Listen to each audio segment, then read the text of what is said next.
On my bike ride today, I went down the path that follows Minnehaha Creek and found my way to Nicollet Avenue Bridge. This bridge behind me and around me and the visuals that you will see in this vlog presents some very interesting perspectives. It is clear that there has been some people hanging out around the bridge at different times of the day and night.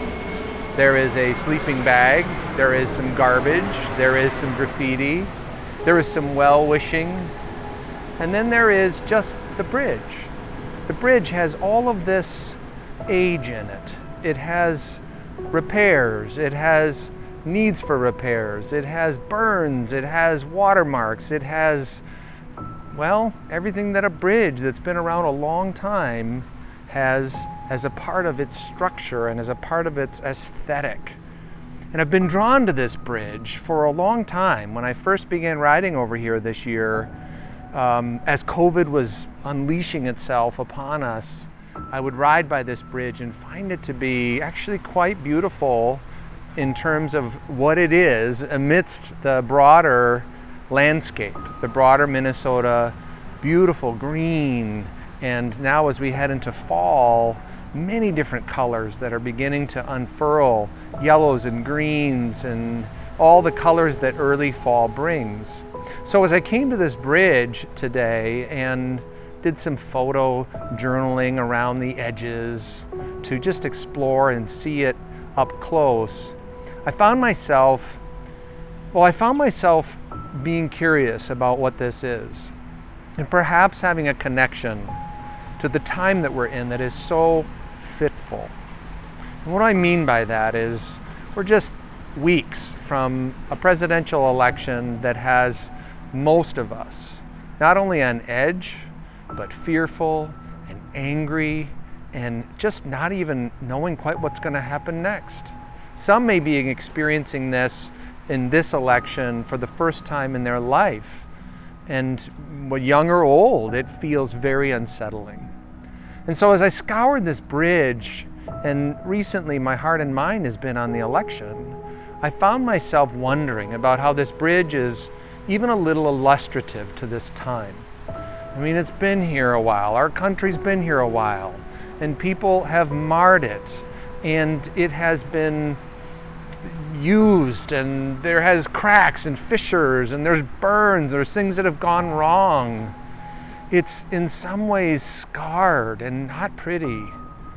And yet, at the same time, it is this mosaic, and it has color, and it has composition, and it still fulfills its purpose of holding the cars and the bikes and the pedestrians that walk over it, and protecting those who are under it, even those who need shelter and have a sleeping bag and will sleep here potentially tonight.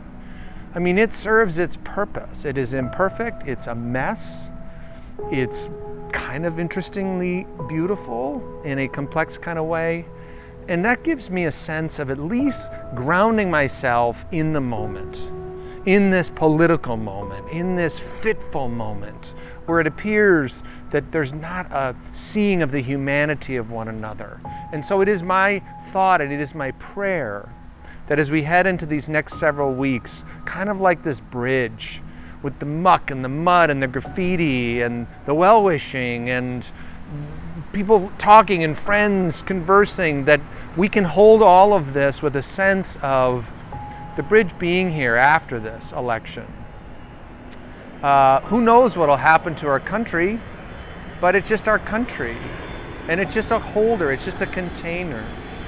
We as individuals, as souls, in the First Covenant community, as Christ followers, have a deeper sense of being, that we are attached to the very ground of being, of all that is, and can take a step back and a step up.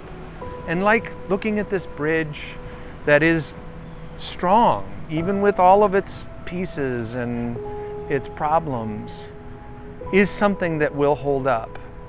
And that beyond our country, beyond the election, our being in God will hold up. We will get through.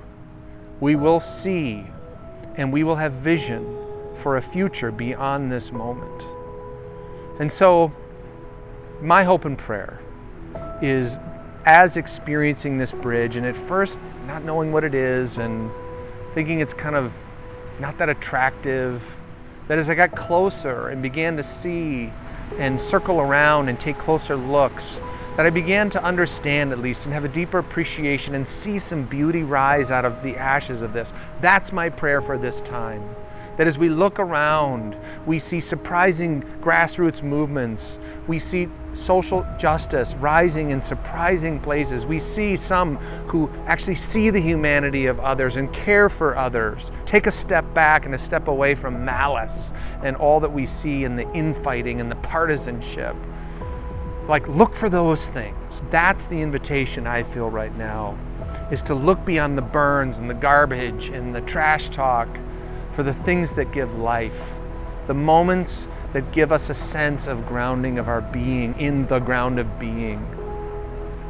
That's a hope and prayer that I have for this season and for this election.